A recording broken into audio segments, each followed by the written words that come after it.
Dios les bendiga, mis amados hermanos de la Gota Diaria. Les saludo en el nombre de Jesucristo. En esta hora vamos a tener un corto pensamiento de la palabra del Señor que se encuentra en Primera de Samuel 3.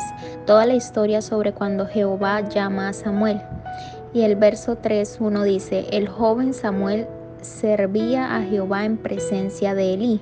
Elí era el sacerdote de aquella época, pero vemos que sigue diciendo: en aquellos días escaseaba la palabra de Jehová y no eran frecuentes las visiones. ¿Por qué escasearía la palabra del Señor? Probablemente había dureza de corazón, ¿verdad? Y sabemos que los hijos de Elí no estaban haciendo el bien delante de la presencia del Señor. Había corrupción en el sacerdocio. Por esa razón dice que escaseaba la palabra de Jehová. El Señor Jesús siempre está dispuesto a hablar a su pueblo, a mostrarnos visiones. Y en ese tiempo no estaba el Espíritu Santo, pero ahora que tenemos el Espíritu Santo, Él nos habla. Pero tal vez estamos duros de corazón o está habiendo pecado en nuestras vidas que no deja que veamos eso que el Señor nos quiere mostrar. Por eso sigue diciendo que Samuel estaba durmiendo en el templo de Jehová, donde se encontraba el arca de Dios. Y antes que la lámpara de Dios fuera apagada, Jehová llamó a Samuel. Hay muchos jóvenes que tienen el llamado, aún adultos, que desde pequeños el Señor los llamó, pero no se ha cumplido, no se ha completado el propósito en su vida porque no han estado atentos a la palabra del Señor, a lo que el Señor quiere hablarles.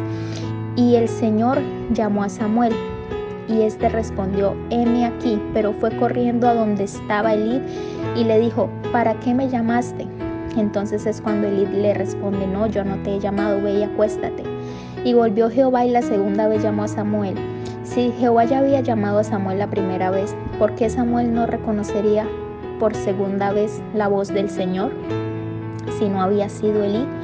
Bueno, es a causa de que él todavía no había tenido un encuentro con nuestro Señor Jesucristo, porque dice que todavía no había sido conocida la palabra a Samuel, que palabra no le había sido revelada. En el verso 7 dice: Samuel no había conocido aún a Jehová, ni la palabra de Jehová le había sido revelada. Es por eso tan importante que necesitamos tener una relación con nuestro Señor Jesucristo para conocerle, para cuando Él nos hable saber que Él es el que nos habla y que no es la voz del enemigo, no es la voz de un ser humano, sino que cuando Él habla, Él convence. Cuando Él habla, se nos abre el entendimiento y se nos revela la palabra. Por eso es que cuando llamó Jehová por tercera vez a Samuel, entonces volvió a ir a donde Elí, pero Elí le dice: he entendido que es Jehová que te llama, por eso a la próxima vez di: habla Jehová, que tu siervo escucha. Y gracias a Dios por Samuel, que era un joven obediente. Y la tercera vez que Jehová llamó a Samuel, entonces Samuel respondió: habla, que tu siervo escucha. Muchas veces el Señor nos dice cosas, nos muestra cosas, cómo cambiar actitudes, nos habla por medio del pastor, de mensajes, pero en vez de decir: Señor, háblanos, estamos juzgando y decimos: ¿por qué, Señor? ¿Pero por qué a mí? ¿Pero por qué yo tengo que cambiar eso? ¿Por qué no mi hermano? O escuchamos la palabra y decimos: oh, esa palabra es perfecta para mi esposo, es perfecta para mi madre, es perfecta para mi hermano, pero no la tomamos para nosotros. Pero es necesario que le digamos: oh Señor, heme aquí.